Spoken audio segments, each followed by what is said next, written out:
So this lecture is going to be kind of two parts. One, why did Germany lose World War II? And then the second part is going to be covering the US at the end of World War II. So we'll start with why did Germany lose the war? Well, first, Hitler tried to do too much too fast without the necessary resources. So he attacked Yugoslavia, Greece, and Russia all in the same year. He had to keep control over all of the conquered territories, all of the conquered countries, and this required about 1 million men. And these were men that he could not then use in the war effort. So in order to keep, if you look at the map, in order to keep all of those red countries under control, he had to use 1 million men that then could not be fighting World War II for him. At the same time, he's trying to fight Britain, the Russians, and the US all at the same time. The US had more natural resources and a larger industrial base, and the Allies had a much larger population and could put many more men in the field than Germany could. Hitler also was focused on destroying all of the Jews, and this actually undermined Germany's war effort. So the army and the war against the Jews competed for scarce space on the railroads. So in other words, sending the Jews from the ghettos throughout Europe to the concentration camp meant that Germany was using its railroads and rail cars to transport Jews to death camps rather than transporting German troops to the front line. So it's kind of, they're competing for the same space. In addition, the Jews and everyone else that Hitler murdered in the death camps could have contributed to the war effort if the Nazis hadn't starved and murdered them. And his anti-Jewish policies actually turned some of the conquered people against him as well. So that kind of adds some more problems. Additionally, Hitler had lost North Africa, and that deprived the Nazis of oil resources that they desperately needed. Remember that Hitler had wanted to take North Africa to stop the Allies from getting the oil in the Middle East, and he had it for a while, and then the Allies attacked Europe through North Africa, so that actually kind of hurt Hitler. They lost the oil resources. Hitler also very much underestimated the Russians. He misjudged them. He thought it would be a quick, easy defeat of the Russians, and it turned out to be a long battle that Hitler eventually lost, kind of starting with the Battle of Stalingrad. And then finally, when Germany began to lose, Hitler made some really bad military decisions. So he ordered the troops not to retreat, even when a strategic retreat would have been wiser.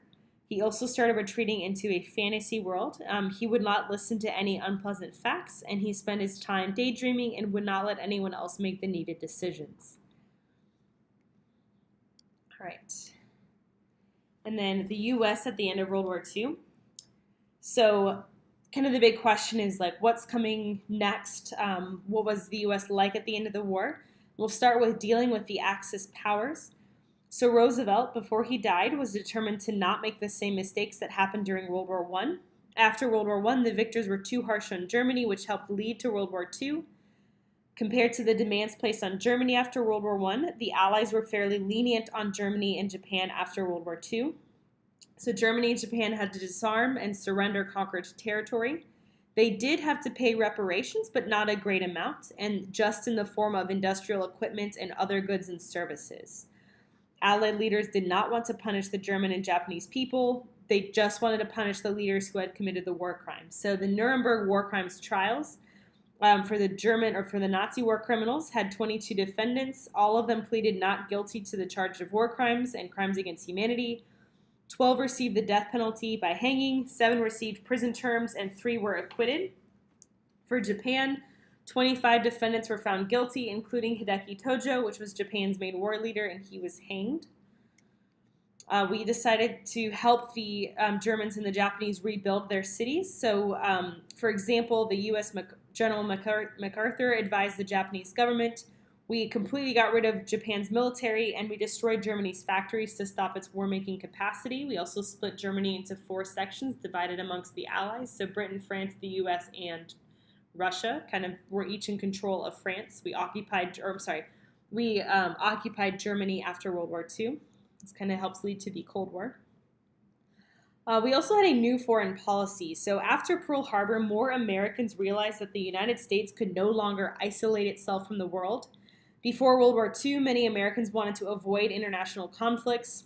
After World War II, Americans believed that the U.S. should be involved and help maintain peace. So again, we see a huge shift in our foreign policy.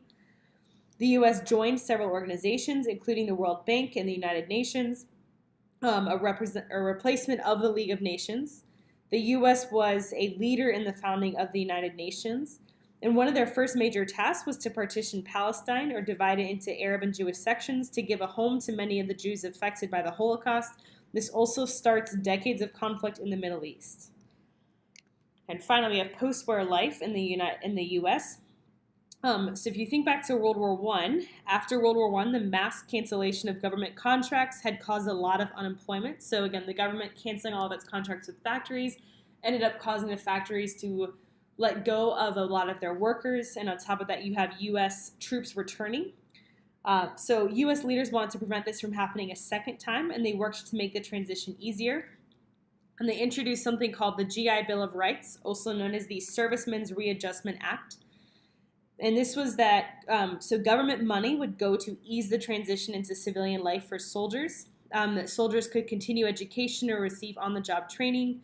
They could buy homes with low interest rates. So millions of Americans moved from the city centers into surrounding neighborhoods or suburbs. Soldiers could also have cheap loans on farms and new businesses. And just to put it in perspective, after the war ended, 8.5 million servicemen and women came home from the war, and millions more came home a year later. So there's this trickle of millions and millions of veterans returning from the war, and the government had to figure out how to help them. And in this slide, we see kind of a picture of the suburbs kind of developing after World War II. The GI Bill also opened up opportunities for African Americans. However, not all of them were able to take advantage of the GI Bill. Discrimination still played a role in America. Segregation kept many out of colleges or prevented them from buying a home. Like, for example, if an African American veteran had enough money to buy a home, oftentimes people would refuse to sell it to them even if they had the cash on hand. However, many American vets were able to receive a college education. They just chose to go to historically black universities and colleges. Additionally, women transitioned from factory jobs to the service sector. So many women wanted to continue working, but many factory jobs went to men returning from the war. And for the most part, women were happy, or not happy, but they were willing to give up their jobs so that returning servicemen could take them. However, they wanted to continue working. So they transitioned into service jobs, including teaching, nursing, librarian, or being a librarian, bank teller, and social workers. So we start to see women more in the service sector of the country. And that's kind of wrapping up World War II and its effect on the U.S.